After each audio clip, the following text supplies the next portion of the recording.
नमस्कार साथियों, AD online classes में आपका स्वागत है। आज हम कक्षा 10वीं की गणित के कुछ महत्वपूर्ण एमसीक्यू क्वेश्चंस सॉल्व करने वाले हैं।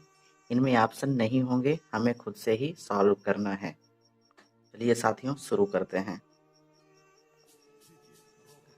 पहला प्रश्न है, 5 सेमी त्रिज्या वाले वृत्त के बिंदु P पर स्पर्श रेखा PQ केंद्र O से जाने वाली एक रेखा से बिंदु Q पर इस प्रकार मिलती है कि OQ बराबर 12 सेंटीमीटर, PQ की लंबाई ज्ञात करनी है। यहाँ हमें तो हम एक डायग्राम बना लेते हैं कुछ इस प्रकार से। ये एक वृत्त है 5 सेंटीमीटर त्रिज्या वाला, जिसका केंद्र O और यहाँ से P स्पर्श रेखा PQ है और OQ की यहाँ पर लंबाई दी गई है जो कि 12 सेंटीमीटर है। तो यहाँ हम पाइथागोरस प्रमेय का यूज करके और इसे सॉल्व करते हैं। तो पाइथागोरस प्रमेय में ये हमारा आधार है, ये कर्ण है और इसको लंब मान लेते हैं और पाइथागोरस प्रमेय का यूज करके हम इसे सॉल्व करते हैं। PQ बराबर under the root OQ square minus OP square. तो PQ बराबर हो जाएगा, OQ है 12 सेंटीमीटर स्क्वायर माइनस OP है 5 सेंटीमीटर, इसका स्क्वायर कर देते हैं, अंडर द रूट सॉल्व कर देते हैं।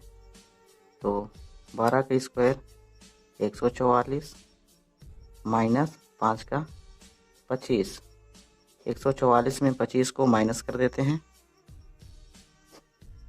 144 में 25 को माइनस करेंगे तो आएगा हमारा 119 और यही हमारी PQ की लंबाई है। इसको हाईलाइट कर देते हैं। क्वेश्चन नंबर 2 है, एक पेड़ की छाया 20√3 मीटर है। यदि पेड़ की ऊंचाई 20 मीटर है तो सूर्य का उन्नयन कोण होगा।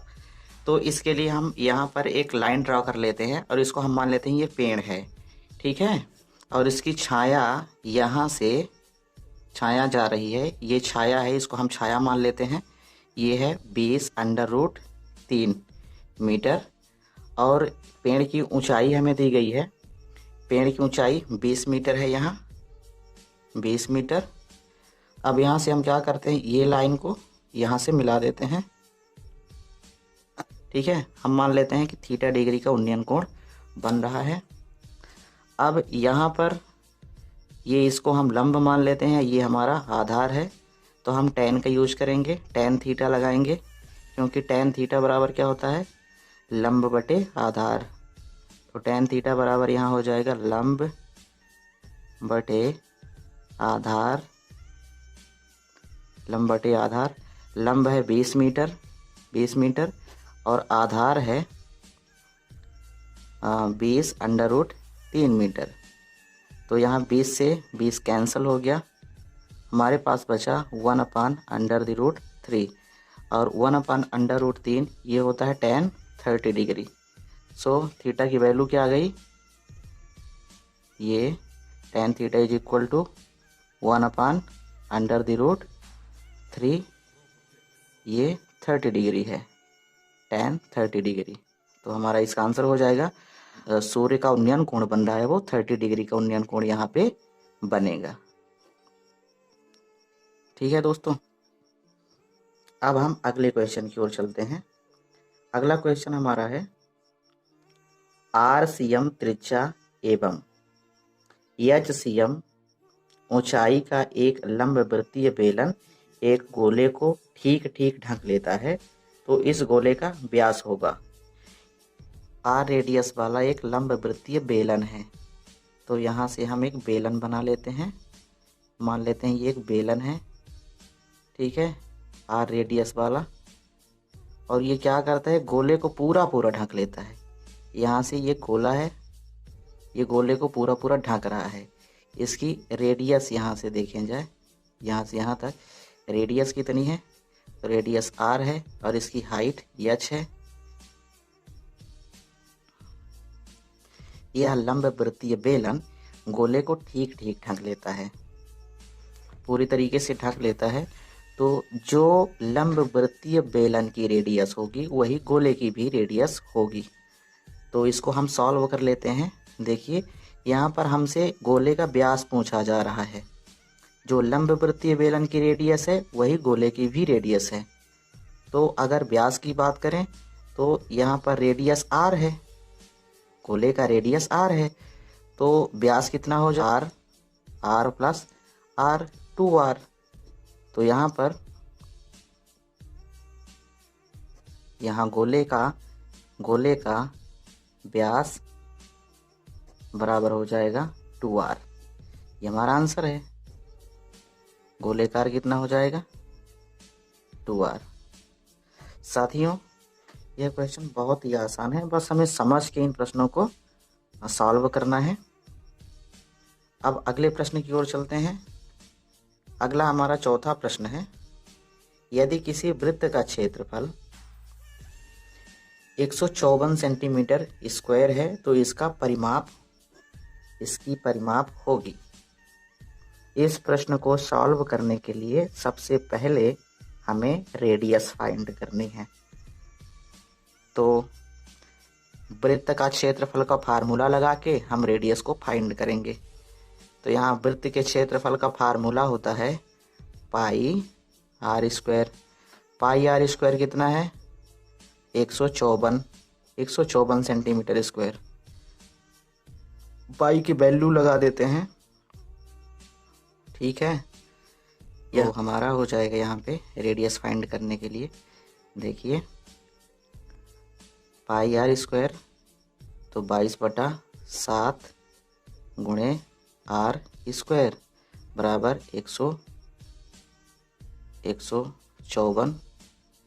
तो यहाँ पर आर स्क्वायर बराबर हो जाएगा 154/22/7। अब क्या करेंगे तो आर स्क्वायर बराबर हो जाएगा 154 गुणे 7/22। अब यहाँ से हम डिवाइड कर लेते हैं। 22 एकम 22, 22 सत्ते 154। तो आर स्क्वायर बराबर 7 गुणे 7। आर स्क्वायर बराबर 49। तो आर बराबर हो जाएगा अंडर द रूट 49 और 49 का वर्गमूल 7। तो यहाँ रेडियस हो जाएगी 7। अब रेडियस फाइंड हो गया। अब क्या करेंगे हम परिमाप का फार्मूला लगाएंगे। तो वृत्त के परिमाप का फार्मूला होता है, वृत्त के परिमाप या परिधि का फार्मूला होता है 2 पाई आर। अब 2 पाई आर में 2 इंटू 22/7 इंटू रेडियस हमारा 7 है। 7 से 7 कैंसल, अपने पास बचा 2 इंटू 22 यानी कि 44। तो ये 44 हमारा आंसर है और ये 44 हमारा परिमाप है। इस वृत्त का परिमाप 44 सेंटीमीटर होगा, सेंटीमीटर। ठीक है फ्रेंड्स, इसके बाद अगले प्रश्न की ओर चलते हैं। हमारा अगला प्रश्न है, निम्न में से कौन सी घटना की प्रायिकता नहीं हो सकती है। तो आपको पता होगा कि किसी घटना की प्रायिकता 0 के बराबर हो सकती है या फिर 0 से बड़ी हो सकती है, पर 1 से छोटी ही होगी। ठीक है, तो पहला नंबर है 1/3। यहाँ पहला ऑप्शन 1/3 है। 1/3 का मतलब होता है 0.033। ठीक है, तो यह यहाँ पर यह घटना 0 से अधिक है और 1 से कम है, तो ये तो होगा ही, है ना, ये घटना हो सकती है। 0.1 की बात की जाए तो ये भी घटना हो सकती है, और 0.1 की बात की जाए तो ये घटना हो सकती है। 3% की बात की जाए तो 3% मीन्स 0.03 ये भी घटना हो सकती है। पर अगर यहाँ बात की जाए ऑप्शन नंबर 4 17/16, तो 17/16 का 1.0625, अब यहाँ पर 1.0625 यह 1 से बड़ा है, अतः ये घटना नहीं हो सकती है। तो इसका आंसर हो जाएगा option number 4। Option number 4 right है, ये हमारा आंसर होगा। ओके, क्वेश्चन नंबर 6 है, संख्याओं में प्रत्येक अभाज्य गुणनखंडों की सबसे छोटी घात का गुणनफल क्या कहलाता है? तो अगर अभाज्य गुणनखंडों की सबसे छोटी घात के गुणनफल की बात करें तो यह गुणनफल HCF कहलाता है। तो इसका आंसर हो जाएगा HCF, राइट। क्वेश्चन नंबर 7 है, क्वेश्चन नंबर 7, सभी वर्ग होते हैं, तो सभी वर्ग समरूप होते हैं, समरूप एक जैसे होते हैं। क्वेश्चन नंबर अगला है, किसी बिंदु की x अक्ष से दूरी क्या कहलाती है? तो किसी बिंदु से x अक्ष की दूरी यह y निर्देशांक कहलाती है। y निर्देशांक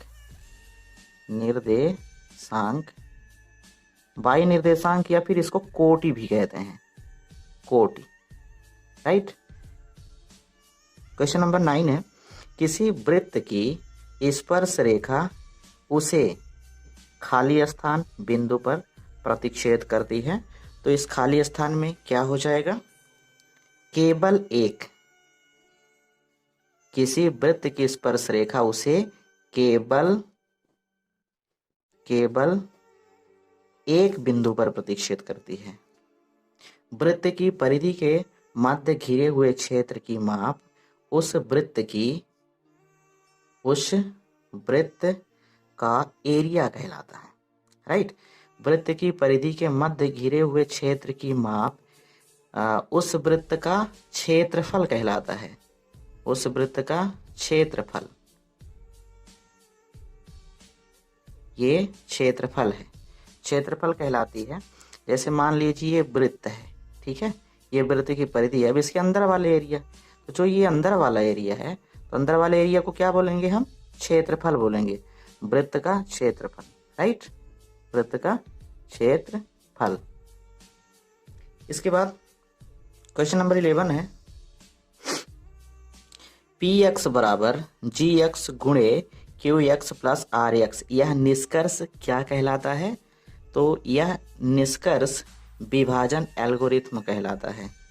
इस निष्कर्ष को विभाजन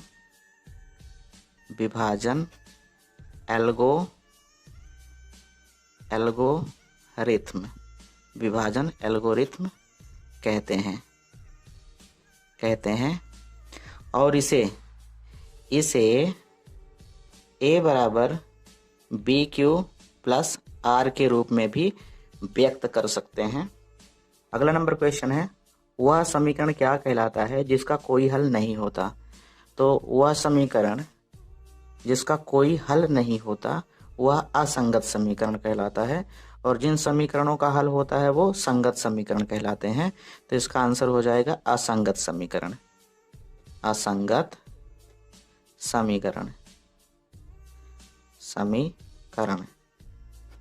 असंगत समीकरण। क्वेश्चन नंबर 13 है, समीकरण ax² plus bx plus c बराबर 0 में b² माइनस 4ac को क्या कहते हैं? तो इसे हम बोलते हैं विविक्त कर। क्या बोलते हैं? विविक्त कर बोलते हैं, और इसे कैपिटल D से डिनोट करते हैं, ठीक है। क्वेश्चन नंबर 14 है, 5, 10 और 15 का अगला पद क्या होगा? तो यहाँ पर हम डिफरेंस देख लेते हैं। हमारा ये एक समांतर श्रेणी है, और इस समांतर श्रेणी में A1 बराबर 5 और A2 बराबर 10 दिया है, तो हम डिफरेंस निकाल लेते हैं। डिफरेंस हमारा हो जाएगा A2 माइनस A1 यानी 10 माइनस 5 बराबर क्या हो जाएगा 5, डिफरेंस 5 का आ रहा है। तो देखिए यहाँ से 5 और 5 मिला के 10, 10 और 5 मिला के 15, तो 15 में 5 मिलाएंगे तो यहाँ हमारा अगला पद 20 आएगा। तो इसका आंसर हो जाएगा 20। क्वेश्चन नंबर 15 है साथियों, माध्यिका का सूत्र लिखिए।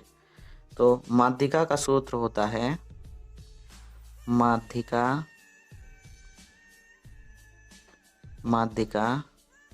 बराबर L प्लस N अपान 2 माइनस CF अपान F इंटू H, ये माध्यिका का सूत्र होता है। तो उम्मीद है दोस्तों यह वीडियो आपके लिए काफ़ी हेल्पफुल होगा।